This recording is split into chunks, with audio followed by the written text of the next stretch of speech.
Hello friends, बुकीपीडिया पर आप सभी का स्वागत है।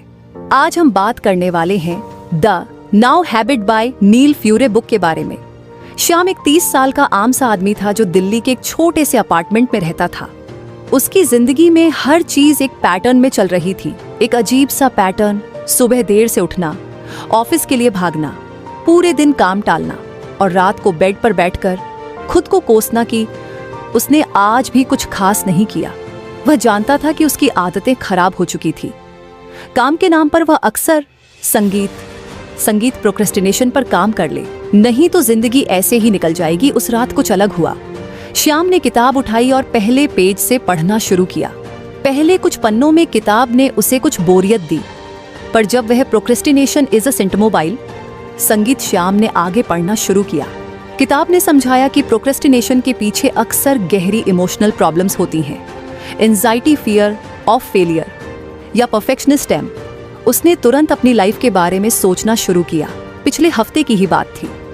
उसका बॉस एक रिपोर्ट मांग रहा था जो 2 दिन पहले सबमिट होनी चाहिए थी, पर श्याम ने रिपोर्ट को हाथ तक नहीं लगाया था।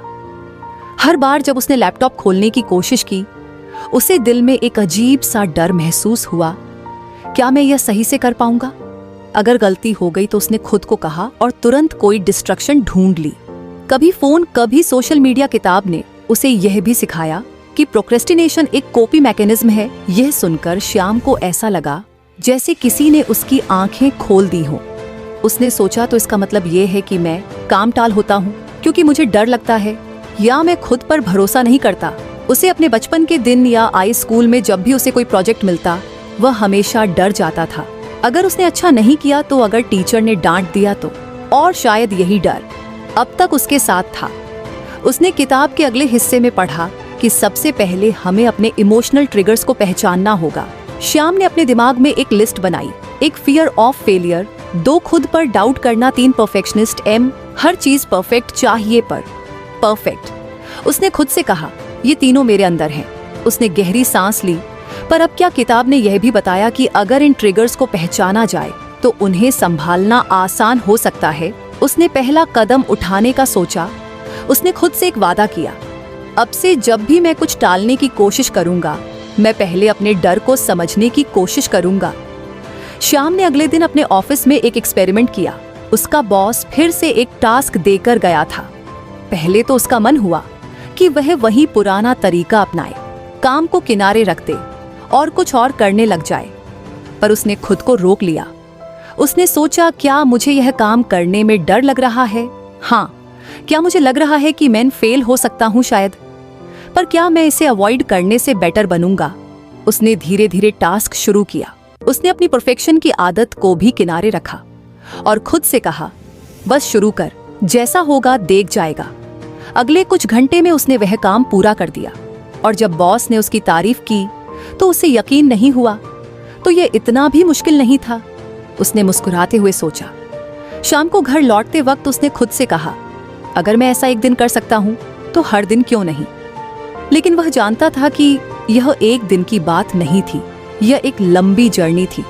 रात को उसने फिर द नाउ हैबिट पढ़ना शुरू किया, किताब के हर पन्ने पर उसे ऐसा लग रहा था जैसे कोई उसकी पूरी जिंदगी का विश्लेषण कर रहा हो। उसने खुद से वादा किया कि वह इस बार इस किताब को पूरा पढ़ेगा। कहानी अभी बस शुरू हुई थी। श्याम को समझ में आ गया था कि उसकी जंग खुद से है और ये जंग जीतने के लिए उसे हर दिन छोटे छोटे कदम उठाने होंगे। लेकिन क्या वह हमेशा इन छोटे कदमों पर टिक पाएगा? यही सवाल उसे सबसे ज्यादा डराता था। अगली सुबह श्याम अपने छोटे से कमरे में बैठा था।